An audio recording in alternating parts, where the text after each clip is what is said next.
지난 금요일 저녁 성령 기도회 때 예수님의 기도 1 했는데 오늘은 예수님 기도 2, 예수님의 기도 생활에 대해서 오늘도 나누고자 합니다.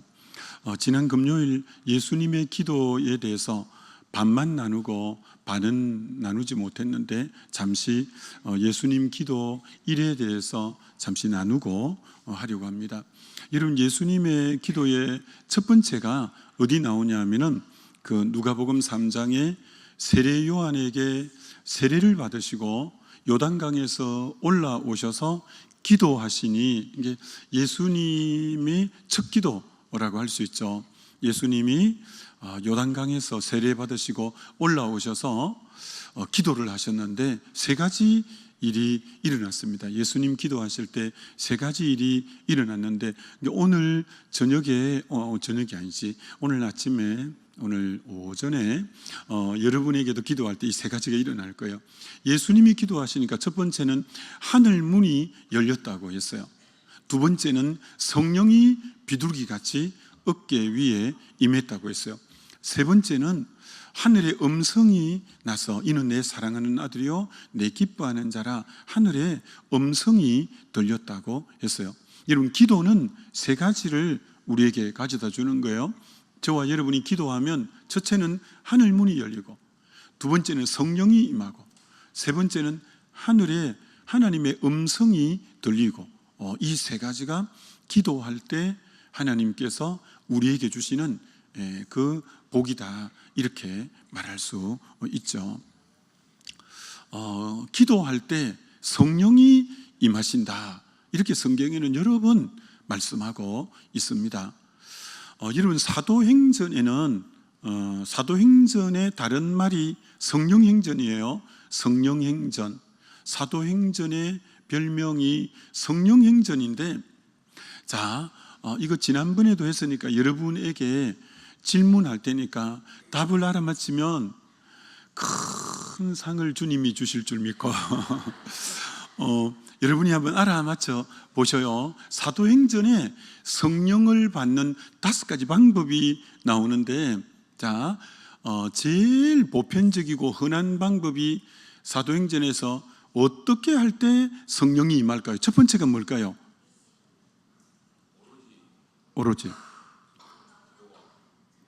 오로지 밥을 많이 먹는다고요? 오로지까지는 맞았는데 하여튼 첫 번째가 기도입니다. 그죠? 오로지 기도에 힘쓰는 성령이 언제 임하냐면 기도할 때 임합니다.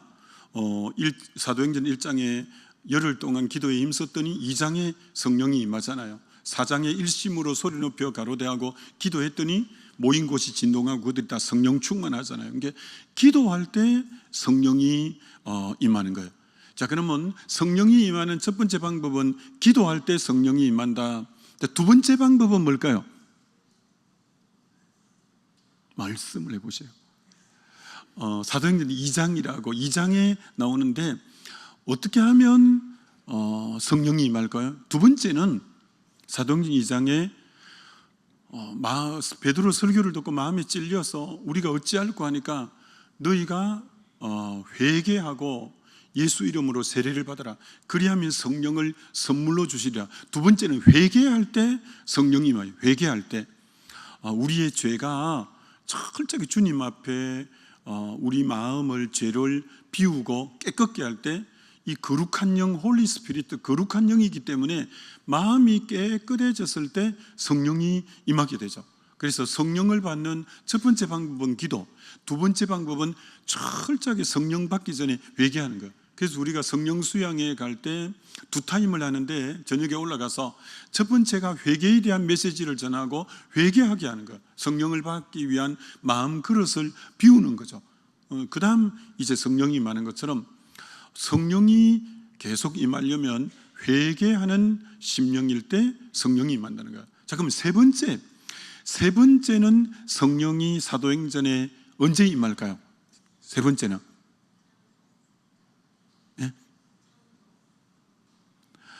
세 번째는 사도행전 10장에 고넬료 집에 베드로를 초청해서 일가친척을 다 모아놓고 말씀을 듣는 가운데 거기에 성령이 임했어요. 이게 세 번째는 성령이 언제 임하냐? 말씀 들을 때 성령이 임하는 거예요. 말씀 들을 때. 저는 뭐 이 성령 수양회를 자주 해봐서 알잖아요. 말씀을 전하는데 워낙 사모하고 그런 분이 막 성령이 임하는 거예요. 성령이 임하는 그런 경험도 하곤 했죠. 성령이 세 번째 사도행전에 언제 임하냐? 말씀 듣는 가운데 성령이 임하는 거예요. 그럼 네 번째는 사도행전에 성령이 언제 임할까요?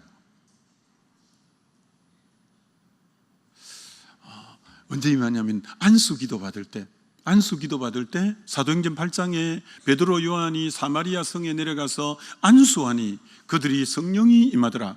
사도행전 19장에 에베소 우리는 성령이 있음도 알지 못한다. 바울이 안수하니 예언도 하고 방언도 하더라.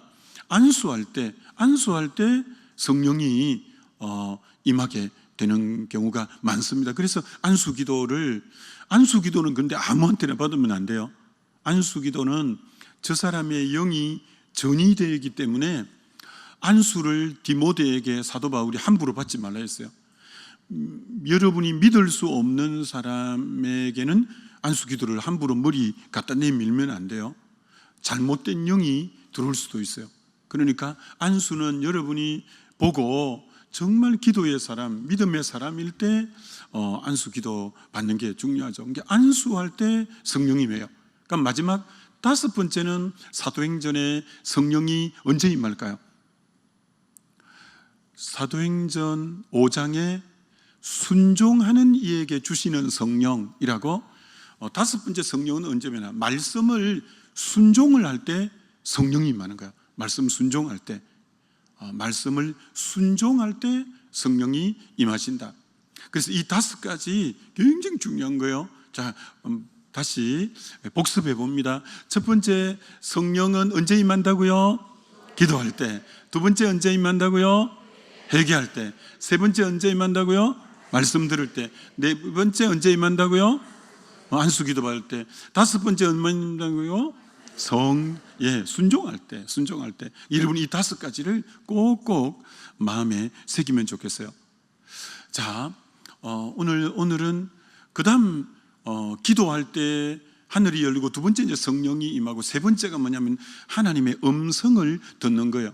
이게 여러분 중에 신앙생활 오래 하신 분인데도 아직 하나님의 음성에 대해서는 전혀 무지하고 경험도 없고 이런 분들이 있을 거예요. 그건 그렇게 건강한 모습은 아니에요. 여러분이 하나님의 음성을 듣는 이제 성령 기도하는 가운데 하나님의 음성을 듣는 부분이 필요한데, 그럼 사도행전에 그게 어디 나오냐면 사도행전 10장에 고넬료의 기도와 간구가 하나님께 상달되었더라. 이게 고넬료는 기도의 사람입니다. 기도하는데 성령께서 이 고넬료에게 뭐라고 하냐면 요빠에 있는 시몬을 청하라. 그가 피장의 집에 있다. 그를 청하라는 거예요. 이게 성령이 가르쳐준 거예요. 베드로가 뭐 어디 있는지 어떻게 알겠어요? 근데 기도하는 가운데 성령이 베드로를 초청하라는 거예요.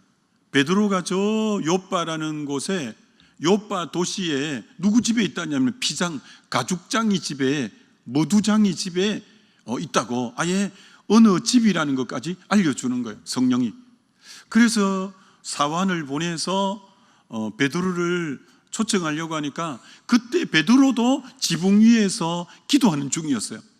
기도하는 중에 보자기가 내려오고 보자기 안에 네 발 가지고 기는 짐승들이 있는데 잡아먹으라 이런 음성이 들렸는데, 그 기는 그 짐승들은 누구를 나타내느냐면 이방인들을 나타내는 거죠. 그래서 이방인들을 너가 구원할 거다는 하나님이, 그러니까 음성을 들려주고 이 유대인이 이방인하고 잘 이제 상종 안 하니까 미리 베드로에게도 하나님이 역사하는 거예요. 기도하는 가운데 환상 중에 이미 이방인이 올 것에 대해서 딱 말씀해 주신 거예요. 그래서 베드로가 이제 인도받아서 가서 간 것처럼, 그러니까 이 음성을 어떻게 들었냐? 기도 가운데 듣는 거예요. 여러분이 기도 가운데 하나님의 음성을 듣는 이런 훈련을 해가야 돼요. 자, 그러려면 가장 기본이, 두 가지 기본이 돼야 이 음성을 들어요.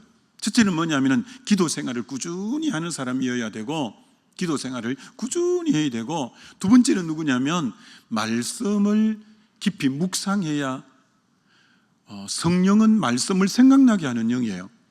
여러분이 말씀이 멀고 말씀에 대해서 잘 모르는 사람은 성령이 음성을 들려줘도 말귀를 잘 못 알아둬요. 그래서 여러분이 말씀을 평소에 많이 읽고 묵상하고 좋은 구절은 암송하고 그렇게 또 말씀 순종하고 말씀이 가까우면 성령이 말씀하시기가 굉장히 편해요. 이게 여러분이 말씀에 밝아야 성령이 말씀하시기가 편하지. 말씀해도 말귀를 못 알아들으면 몇 번 해보다가 에이 딴 데 가요, 딴 데. 그러니까 여러분이 말씀을 가까이 해야 돼요. 그래야 주의 음성을 들을 수 있는 거죠. 또 언제 기도할 때 음성을 듣냐면 사도행전 13장에 안디옥 교회 교사 5분들이 주를 섬겨 금식하며 기도하는데 성령이 가라사대 바울과 바나바는 따로 세우라, 구별해서 세우라는 거예요. 저들을 선교사로 내보내라. 하나님이 그 선교사로 내보내는 그 음성도 성령이 기도하는 가운데 주신 음성이에요. 그래서 여러분이 기도 가운데 음성을 듣는 것은 굉장히 중요한 거예요. 굉장히 중요한 거예요. 여러분이 기도 가운데 주의 음성을 듣는 이 훈련이 돼야 신앙이 성숙하고 그렇습니다. 요즘 우리가 교회 하나님이 교회를 정화하는 시간이고 기도를 시키는 시간이고 그런데 머지않아 이제 안정이 될 거예요. 여러분 기도 조금만 더 하시면 될 거예요. 근데 하나님이 이 초반부부터 제가 기도할 때 너무나 뚜렷하게 하나님 말씀 주셨어요. 제가 마음이 조금 힘들면 그 말씀을 계속 되뇌이면 금방 평강이 와요. 왜? 하나님 말씀 주셨기 때문에. 그리고 그 말씀대로 딱딱 되어져요. 그러니까 여러분 말씀을 어떤 상황이든 여러분의 가정에 우한질고를 만나든 여러분 공동체에 어떤 일이 있든 기도를 계속하면 하나님이 말씀을 주셔요. 그러면 그 말씀을 붙잡고 얼마든지 넉넉히 승리할 수 있는 거예요. 그렇기 때문에 이 말씀을 받는다는 것은 여러분 인생의 위기 때 붙잡고 갈 나침반과 같고 얼마나 생명의 말씀인지 몰라요. 그래서 이 기도 가운데 음성을 듣는 것이 너무너무 귀하다 이렇게 말할 수 있죠. 여러분 성령께서 어떻게 말씀하시냐면 이 빌립에게 사도행전 8장에 빌립아 너 광야로 가라 이렇게 말씀하는 거예요. 참 이해가 안 되는 거예요. 사람 지금 성령 충만 받아갖고 사마리아 성도 지금 이렇게 복음화하고 너무나 지금 놀라운 역사가 일어나는데 뭐 예루살렘으로 가라, 로마 수도로 가라 막 이렇게 하면 이해가 될 것 같은데 아무 사람도 없는 광야로 가라 하나님 음성이 그렇게 들리는 거예요. 어떻게 하겠어요? 주의 음성이 그렇게 들리니까 사람 없는 광야로 이 빌립이 갔어요. 아무 사람도 없는 거예요. 그런데 조금 있으니까 성령은 정확합니다. 여러분 조금 있으니까 수레를 타고 병거를 타고 먼지를 뿌옇게 날리면서 병거 탄 마차가 아주 고관 대작이 탄 마차가 저쪽에서 먼지를 풀풀 날리면서 달려가고 있는 거예요. 근데 이러면 성령이 그 다음 어떻게 하시는 거 보세요. 병거 가까이 나아가라. 성령은 아주 민감하게 반응합니다. 광야로 처음에는 가라고 음성을 들려주셨는데 두 번째는 그 병거 가까이 나가라는 거예요. 또 성령의 음성 듣고 병거 가까이 나갔어요. 병거 가까이 나갔는데 그 병거 안에서 수레 안에서 성경 읽는 소리가 짜랑짜랑 들리는 거예요. 근데 성경을 읽는데 어느 성경을 읽고 있냐면은 그 마차 안에 탄 사람이 이사야 53장 말씀을 읽고 있는 거예요. 이런 구절을 읽고 있는 거예요. 틀 깎는 자 앞에서 잠잠한 어린 양과 같이, 이런 말씀을 읽고 있는 거예요. 자, 여러분, 성령이 하실 부분과 사람이 할 부분이 다른 거예요. 성령은 가까이 가라고만 말씀했어요. 그 다음은 주님의 마음 주심에 따라서 바울이 이 빌립이 말해야 되는 거예요. 그 빌립이 이렇게 말했어요. 읽는 것을 깨달습니까? 이렇게 물어봤어요. 왜? 그분이 누구냐면 에티오피아의 그 살림살이를 맡은 재정부 마치 장관과 같은 국고를 맡은 넷이 굉장히 권한이 있고 큰 나라의 국고 재정을 맡은 사람이에요.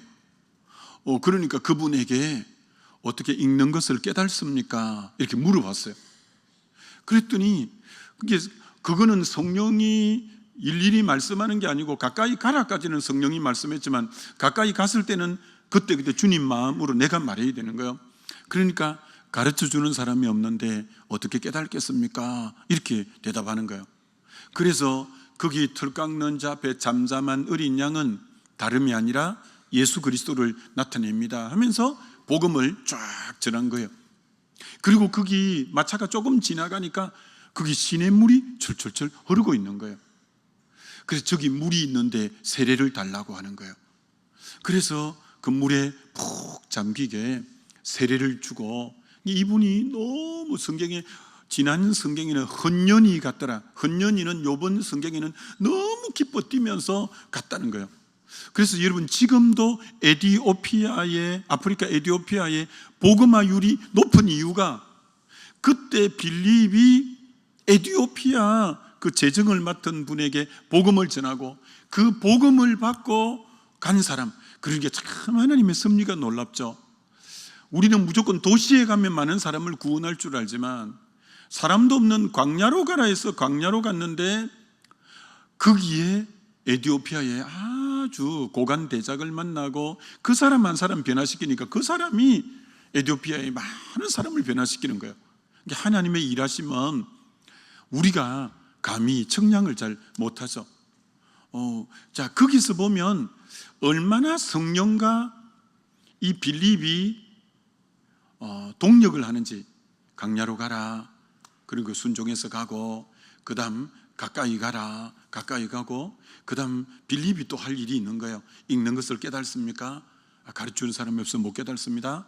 그분은 바로 예수 그리스도입니다. 쭉 하고, 그 다음 또 세례를 주고. 자, 그랬더니 성경이 그 다음 뭐라고 하냐면 주의 영이 빌립을 또 인도하시는지라. 그 사역이 끝나니까 주의 영이 빌립을 딱 데리고 가는 거예요. 다른 또 사역지로. 그러니까 성령은 광야로 가고 그 한 사람을 구원하고 그 사역이 딱 끝나니까 주의 영이 빌립을 또 인도하셨다, 이렇게 성경이 말하는 거예요. 이게 성령과 우리가 얼마나 이 동력을 해야 되는지. 그래서 사도행전 15장에는 베드로가 이렇게까지 말하는 구절이 나와요. 예루살렘 총회를 하는데 이방인들에게 율법을 지키라고 해야 되나 말아야 하고 해야 되나 막 얘기를 하다가 딱 결론을 베드로가 이렇게 내린 거예요. 성령과 우리는 이제 제자들이에요. 성령과 우리는 이방인들에게 율법의 멍에를 지우지 말고 이제 우상숭배와 음행과 목매어 죽인 것과 피만, 이 네 가지만 금하게 하고 그들에게 율법의 멍에를 안 지우는 게 좋겠다. 그러니까 그게 누가 그렇게 하게 했냐면 성령과 우리가 결정했다는 거야. 그러니까 초대교회 때 제자들만이 모여서 당신의 뜻은 뭡니까? 당신의 뜻은 뭡니까? 이렇게 해서 우리끼리 의논만 하면 재미가 없어요. 성령을 중심에 모시고 성령 안에서 이분이 한 말씀하고 성령 안에서 이분이 한 말씀하고, 그래서 뜻을 모두어서 어떤 것을 결정하고.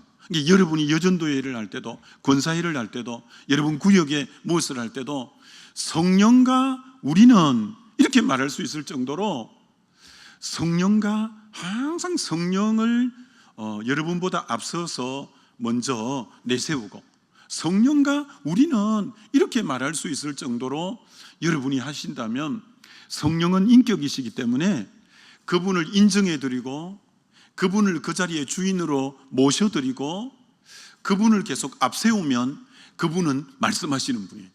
그분은 뜻을 보여주는 분이에요. 그분은 자기 기쁘신 뜻을 내 마음에 소원을 넣어주시는 분이에요. 성령님을 여러분이 어떤 모임 시간이고 어떤 자세에서 인정해드리면 성령이 일하시는 거예요. 그런 성령에 대한 이 영적 민감성이라고 하는데, 이게 있어야 성령과 동행하는 부분들이 되어지는 거예요.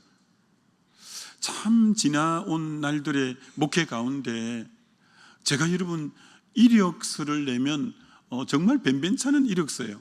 근데 하나님이 그동안 정말 성령과 이렇게 동력하는 참 그런 부분을 눈뜨게 하셔서, 성령이 마음 주시면 또 순종하면 성령이 그렇게 되게 하시고, 또 성령이 마음 주시면 또 그렇게 하면 되게 하시고, 여러분의 삶에 날개를 달려면 성령과 동행하는 이 사역의 눈 열림이 굉장히 필요한 거예요.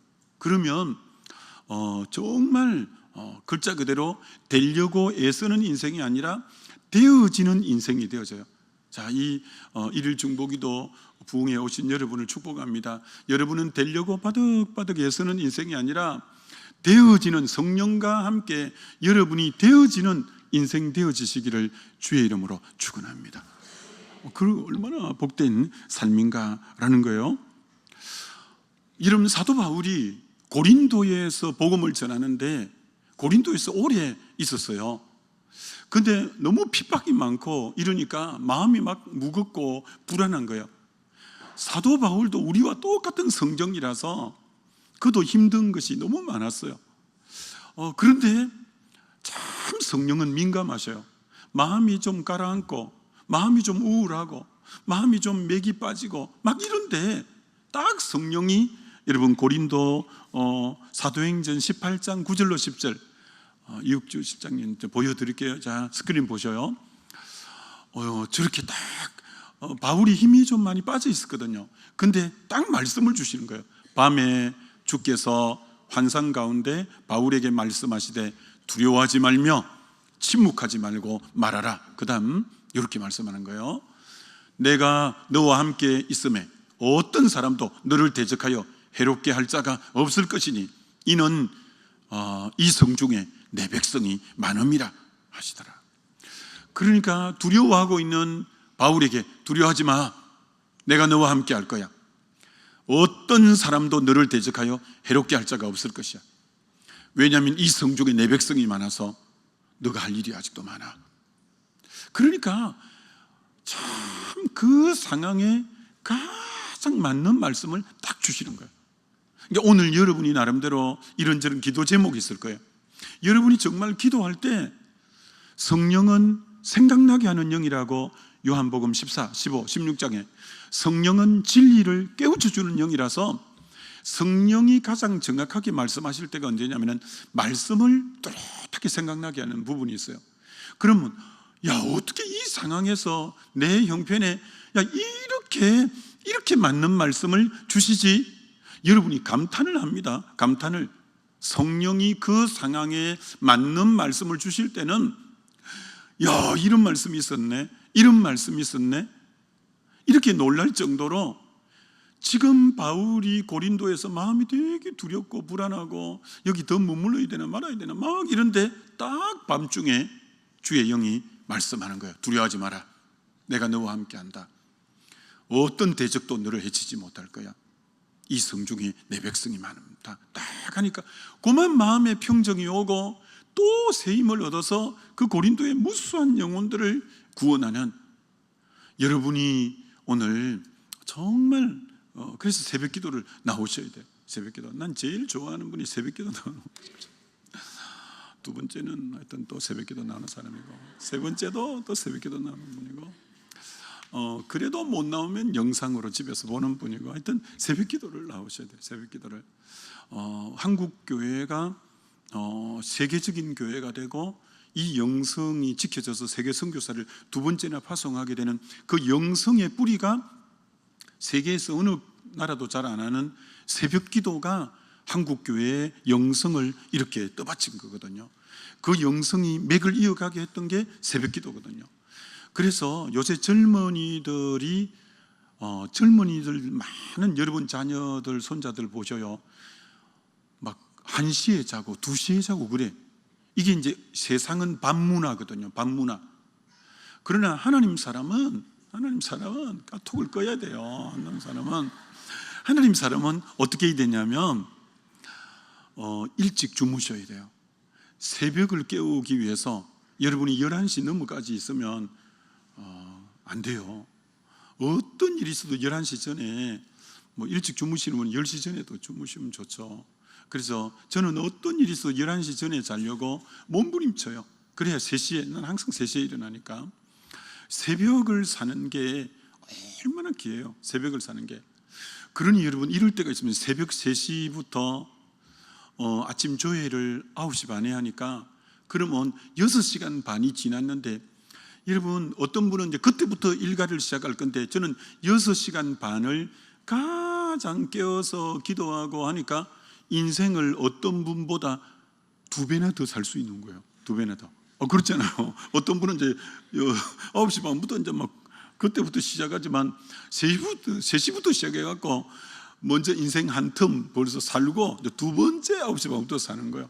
그러니 인생을 2배로 산다는 생각이 들 때가 많아요. 천국 가서 나중에 계산해 보면 100살 살아도 좀만 살다 왔고 그렇지 않은데도 많이 살다 온 분이 있을 수 있어요. 자, 그런 것처럼 하나님 음성을 듣는 게 너무 중요해요. 여러분 사도 바울이 로마로 압송될 때 바울은 영이 민감한 사람이 돼서 지금 배 타고 가면 안 됩니다 라고 선장에게, 백부장에게 거부했어요.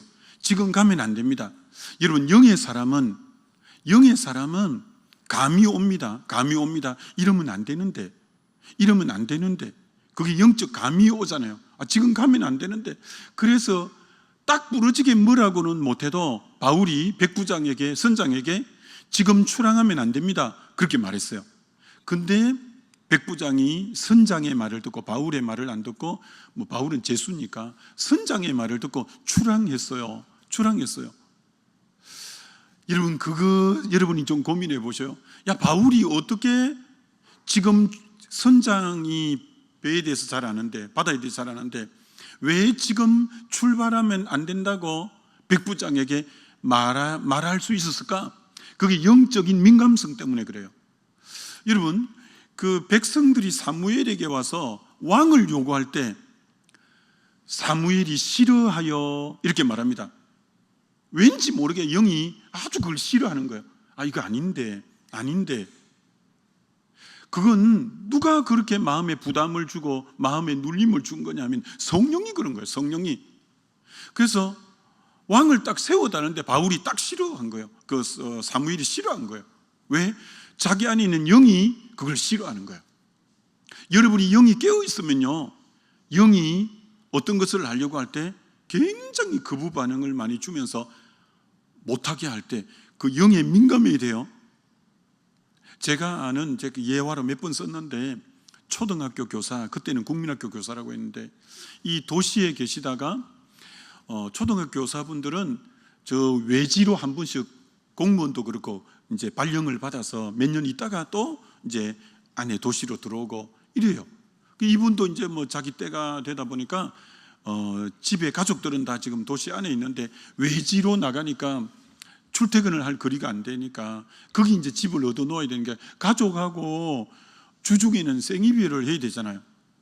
그러다 보니까 어떤 일이 많아졌냐면, 이 브로커들, 사기를 치는 사람들이 그런 사람의 약점을 아는 거예요. 빨리 도시로 전출이 갔으면 좋겠는데 지금 몇 년을 기다려야 가는 거예요.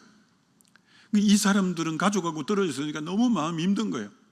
그 심리를 딱 이용해서 사기꾼들이 자기가 교육청에 장학사를 잘 안다고 돈 50만 원만, 그때 당시 50만 원이면 되게 큰 돈인데 50만 원만 주면 내가 장학사 잘 아니까 얘기해서 바로 한두 달 뒤에 도시로 전출 가게 해주겠다고. 근데 이 집사님이 기도하는 집사님이에요. 그때 그 학교에 몇몇 분들이 돈을 50만 원씩 준 분이 옆에 동료 교사들에게 있은 거예요. 자기도 너무 도시로 빨리 가져가고 헤어져 있으니까 가고 싶은데 너무 마음이 불안한 거예요. 너무 마음이 편치 못해서 자기만 노라고 한 거예요. 노. 자기도 너무 가고 싶은데 못 간다고 자기만 돈을 안 준 거예요. 아니야 다를까 며칠 지나니까 신문에 아예 났어요. 이 시골 그 초등학교마다 돌아다니면서 도시가 집인데 전출을 할 수 없이 온 사람들에게 가서 돈 50만 원씩 걷어 가지고 수십 명에게 돈을, 그런 이제 사기였어요. 사기꾼이었어요. 그러니까 우리 기도하는 이 집사님은 정말 전출을 도시로 하고 가족에게 하고 싶었지만 마음이 막 너무 불안한 거예요. 그래서 다른 분들은 막 돈 주고 그랬는데 이분은 전 못하겠습니다 하고 마음이 불안하니까. 여러분, 그게 디모데 후서 1장 7절, 하나님이 우리에게 주시는 마음은 두려워하는 마음이 아니요, 여러분이 무엇을 하려고 하는데 마음이 두려움이 확 엄습하면 하면 안 돼요. 아무리 친하고 아무리 그분하고 뭐 같은 구역이고 짝짝꿍 잘해도 마음이 불안하다 그러면 행동하면 큰 코 다쳐요. 불안할 때는 여러분은 일단 난 안 하겠습니다. 난 그렇게 하지 않겠습니다. 하나님이 주시는 마음은 두려워하는 마음이 아니에요. 두려울 때 행동으로 옮기면 안 돼요. 이게 바울이 영이 딱 민감해가지고 지금 배 출항하면 큰일 납니다, 안 됩니다 해도 막 선장이, 이 백부장이 선장이 말을 듣고만 출항한 거예요.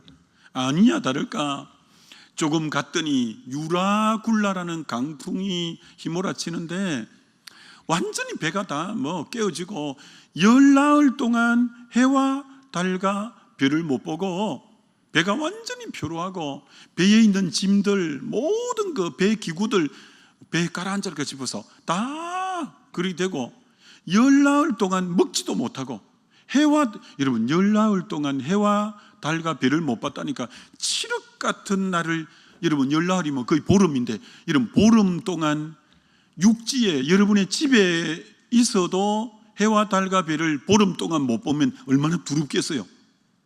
얼마나 무섭겠어요. 근데 지금 표류하는 배가 막 넘실거리는 파도 속에서 열나흘 동안 있었다면 그건 완전히 죽는 맛이, 죽을 맛이지 뭐. 그게 모두가 구원의 여망이 없었더라고. 사도행전 27장에 말이에요. 이제 구원의 여망이 없구나, 우리 이제 죽는 거구나, 이제 끝난 거구나, 이렇게 있었어요. 그런데 사도행전 27장 22절부터 한번 보여드릴게요. 어떤 일이 벌어졌나. 여러분, 주의 음성이라는 게 엄청난 겁니다. 내가 너희에게 권하노니 이제는 안심하라. 너희 중에 아무도 생명에는 아무런 손상이 없겠고 오직 배뿐이라. 그 다음 내가 속한 바 곧 내가 섬기는 하나님의 사자가 어젯밤에 내 곁에 서서 말하되, 하나님의 사자가 어젯밤에 음성을 들려준 거예요. 음성을 들려준 거예요. 바울아 두려워하지 말라. 내가 가이사 앞에 서야 되고 너가 가이사는 로마 황제예요. 그러면 로마 황제 앞에 서려면 무사히 로마까지 도착한다는 말이에요. 그러니 너가 가이사 앞에 무사히 도착하게 될 거야.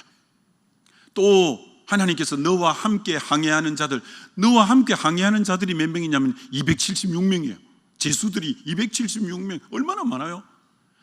너와 함께 항해하는 자들을 다 내게 주셨다 하였으니, 그 다음 그러므로 그 276명에게 바울이 딱 일어나가지고 여러분이여 안심하라. 나는 내게 말씀하신 그대로 되리라고 하나님을 믿노라. 야, 그러니 그 말대로 다 됐어요. 그들이 다 멜리데섬에 도착해서 구원 얻고 다시 새로운 배를 갈아타고 로마까지 가고 가이사 황제 앞에 가서 항소하고 다 되었어요. 여러분, 저 위기 때 열나흘 동안 해와 달과 별을 보지 못하고 구원의 여망이 없고 이제 끝났다, 우린 망했다, 죽었다, 이런 상황에 주의 음성이 한 말씀이 어둠 가운데 빛처럼 쫙 말씀이 임할 때 그 말씀이 자기도 살리고 배에 탄 276명도 살리고 로마의 많은 영혼도 바울의 복음을 듣고 살리고, 그러니 여러분, 기도 가운데 주의 음성을 듣는다는 것처럼 귀한 것은 세상에 없는 거예요. 여러분이 그렇게 이 주의 음성 듣는다는 이것을 예사로 생각하면 안 돼요. 오늘 예수님이 기도하셨는데 하늘에 소리 있어 가로되 이는 내 사랑하는 아들이요 내 기뻐하는 자라는 그 음성을 듣는 게 얼마나 중요한가라는 거예요. 자, 여러분에게 마태복음 4장 4절을 보여드릴게요. 저 구절이 얼마나 중요한 구절인지, 익숙한 구절이죠.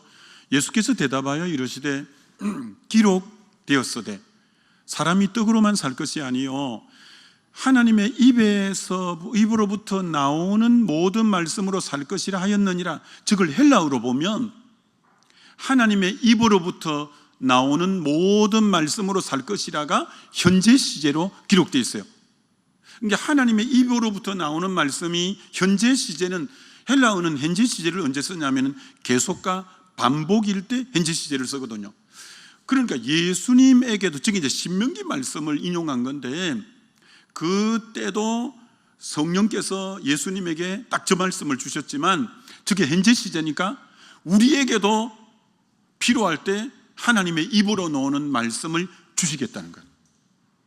저 말씀이 예수님에게만 저런 음성을 들려주시는 게 아니라 예수 믿는 우리에게도 하나님의 입에서 나오는 모든 말씀으로 우리가 살게 해줄 거라는 거예요. 그러니까 하나님의 입에서 나오는 모든 말씀은 주의 백성 자녀들에게 그때그때 기도하는 자에게 성령이 그에 필요한 음성을 들려주고, 그에 필요한 음성을 들려주시고, 그때 필요한 음성을 들려주신다고 말씀하고 있는 거예요. 여러분이 말씀을 깊이 묵상하면서 기도하면 성령께서 딱 깨닫게 하는 말씀, 성령께서 딱 생각나게 하는 말씀, 그 음성이 그 영혼을 완전히 살리는 거예요. 완전히 살리는 거예요. 그런데 성령님이 난 또 그렇게 말씀하는 것도 처음 들었어요. 질문을 나에게 성령님이 하시는 거예요. 욥이 제일 힘든 것이 뭔지 아냐? 라고 묻는 거예요. 욥이 제일 힘든 것이 무엇인지 아냐고 역으로 하나님이 저에게 묻는 거예요. 자, 여러분이 대답해 보세요. 속으로 하면, 그대로 표현하면 틀릴지 모르니까 그러면 속으로 해봐요. 그럼 여러분은 그럼 욥이 제일 힘든 게 뭐냐? 이렇게 물은 거예요. 그럼 욥이 힘든 걸 열거해 볼게요. 뭔지 보셔요. 욥이 힘든 게 동방에서 제일 부자였는데 재물이 먼저 싹 없어졌어요. 여러분, 엄청난 부자, 동방의 제일 부자가 알거지가 됐을 때 그 충격도가 얼마나 컸겠어요. 그 다음 10명의 자녀가 한꺼번에 다 죽었어요. 이것도 얼마나, 한 명도 아니라 10명이 다 죽었어요. 그 다음 머리부터 발끝까지 중병이 들어서 안방에도 못 있고 재에 앉아서 기와장으로 몸을 긁어야 되는 몸에 중병이 들었어요. 그리고 자기 아내도, 그때 아내가 힘이 되어야 되는데 아내까지 그런 하나님 믿어서 마냐고 저주하고 죽으라면서 문을 쾅 닫고 집을 나갔어요. 그런 아내는 진짜 좀 힘들죠. 남편이 힘들 때 좀 위로해줘야 되는데, 야, 도리어 막 더 이렇게 속을 뒤집는 아내였어요. 근데 하나님이 욥이 제일 힘든 게 뭐냐라고 묻는 거예요. 그 안에 답이 없는 거예요. 그 안에 답이 없고 욥기 전체를 봐야 답이 나오는데, 욥이 제일 욥기에서 힘든 게 뭐냐? 친구들이 찾아와서 빌닷, 소발, 엘리바스, 엘리후, 이 네 친구가 찾아와서 당신이 이런 일을 만난 것은 인과응보다, 다 죄를 지었고 원인이 있으니까 이런 재앙을 만났겠지.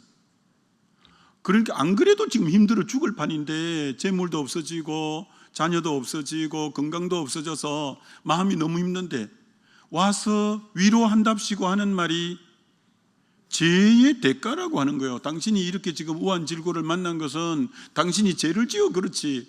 여러분이 절대 그렇게 말하면 안 돼요. 누구 어려울 때 저 사람 죄 지었기 때문에 저렇지, 그 얘기하면 그는 하나님만이 알 수 있는 일이라서 우리는 그만 불쌍히 여겨주고 기도해 줄 뿐이지. 꼭 그런 사람 근데 있더라고요. 남 어려움 당할 때 꼭 그때는 침묵을 좀 하고 있어야 되는데 그만 입 바른 소리를 가서 아이고 당신이 그런 죄를 지었으니까 그렇게 그런 얘기하는 거 아니에요. 그런데 욥의 친구들이 욥에게 안 그래도 힘든데 당신이 뭐 잘못했기 때문에 그런 하나님이 벌을 주었겠지, 그거 아니거든요. 욥은 정직한 사람이고 하나님 경외하는 사람이고 순전한 사람이고 악에서 떠난 사람이라고 성경이 말하기 때문에 욥은 죄를 지어서 그런 거 당한 거 아니에요. 어려움 당한 거 아니에요. 누구만 어려움만 당하면 막 뭐 죄를 지었는가 보다 이렇게 공식을 대입시키는 것은 절대 옳지 않아요. 욥이 제일 힘든 게 뭐냐? 그 친구들이 병문안 온답시고 무슨 죄가 있으니까 이렇겠지라고 할 때 욥이 그거 항변한다고 욥기가 그렇게 길을 진 거야. 아니다, 나 그렇지 않다고 항변하는 내용이 욥기를 그렇게 길게 만든 거거든요. 이게 욥이 제일 힘든 게 남의 말하는 소리가 제일 힘들었어요. 여러분이 쉽게 내뱉는 말이 누군가에게는 비수를 꼽는 말이 될 수 있어요. 여러분 말은 적게 해야 돼요. 꼭 말하려면 축복의 말을 하고 격려의 말을 하고 위로의 말을 하고 덕이 되는 말을 하고 생명의 말을 하고 은혜스러운 말을 해야 돼요. 여러분의 그만 판단 가지고 함부로 말하면 욥같이 비수를 꽂는 그건 너무 하나님 앞에, 하나님이 그래 나중에 그 친구들 다 욥기 끝날 때 야단 치잖아요. 그래서 어떻게 야단을 쳤냐면 욥이 너희를 위해서 용서하고 축복 기도해 줄 때 내가 너희들을 용서해 준다고. 그러니까 너희들이 욥을 너무 상처를 줬기 때문에 너희들이 욥이 너희를 위해서 축복하고 용서할 때 나도 너희를 용서하겠다고. 여러분이 함부로 막 이렇게 해나면 하나님 앞에만 회개한다고 끝나는 게 아니에요. 내 말로 그렇게 마음이 도려내듯 상처 준 그에게서 욥이 그 친구들의 죄악을 용서해주고 품어주고 할 때 하나님도 이제 그들을 품어줬다고 욥기 마지막 장에 그렇게 나오잖아요. 여러분은 마음대로 막 말을 해놓고 상처 그렇게 줘놓고 그러면 하나님 깨닫고 보니까 내가 잘못했네, 하나님 용서해주세요, 이렇게 지나가면 될 일이 아니에요. 그렇기 때문에 여러분이 정말 말을 적게 해야 돼요. 우리 교회 지금 상황에는 더 여러분이 보이는 대로 생각되는 대로 한쪽 얘기만 듣고 함부로 말하면 안 돼요. 이때는 말은 적게 하고 사람에게 말은 적게 하고 기도를 많이 해야 교회가 금방 회복되어져요. 그러니까 여러분이 생각나는 대로 여러분의 판단 갖고 함부로 말하면 욥이 그게 제일 힘들었어요. 여러분 우리가 정말 하나님의 입에서 나오는 모든 말씀으로 산다. 바로 이 입에서 나오는 말씀이 현재 시제로 오늘도 여러분이 기도하면 제일 지금 필요한 말씀을 주시고 지금 필요한 말씀을 주시고 우리 주님이 그렇다는 거예요. 그래서 오늘 원래 예수님 기도 2 하려고 했는데 1 마무리했습니다. 1. 다음에 기회가 되면 2 하도록 하고 오늘은 1 마무리하는 시간이 되어서 좀 그러네요. 아무쪼록 하여튼 또 밥이 생각나는 분이 있을 것 같아서 설교는 이만하고 이제 기도회 좀 하고 우리가 갔으면 좋겠습니다. 아무쪼록 기도하면서 하나님 음성 잘 듣는 저와 여러분 되시길 주의 이름으로 축원합니다. 우리 이 시간 기도하십시다. 이 시간 우리 기도할 때 하나님 정말 주님은 지금도 살아계셔서 말씀하시는 분인데 성령께서 얼마든지 말씀을 생각나게 하는 영인데 우리가 기도하면서 하나님의 음성을 잘 듣는 그런 하나님의 사람 되게 해달라고 주의 음성을 잘 듣게 해달라고 우리 주의 한번 부르고 통성으로 같이 기도합니다.